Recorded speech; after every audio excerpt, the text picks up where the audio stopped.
XO, commence battle act. All positions PWO, priority battle area subsurface.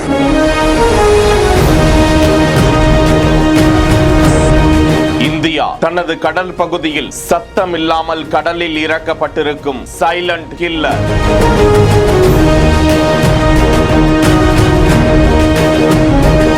ஆழமே இல்லாத கடல் பகுதியிலும் முதல்ல போல பதுங்கி இருந்து கடுமையான தாக்குதல் நடத்தி எதிரிகளை வீழ்த்துவதில் சிறந்த போர் கப்பல்.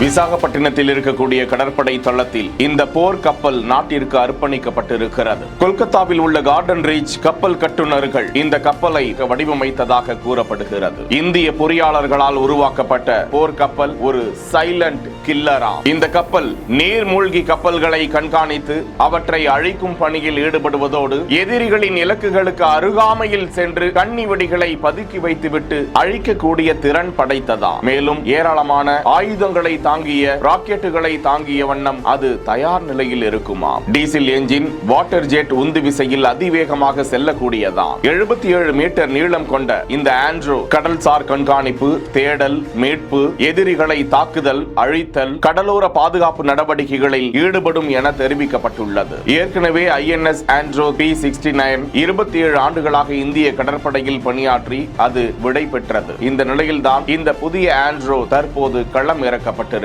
லட்சத்தீவுகளின் கூட்டத்தில் இருக்கக்கூடிய ஒரு தீவின் பெயர் ஆண்ட்ரோ என்ற நிலையில் அந்த தீவின் பெயர் தான் இந்த கப்பலுக்கு வைக்கப்பட்டிருக்கிறதா. செய்திகளை வழங்குவோர் Manju group, Sims pharmacy and clinics, grand royal tour.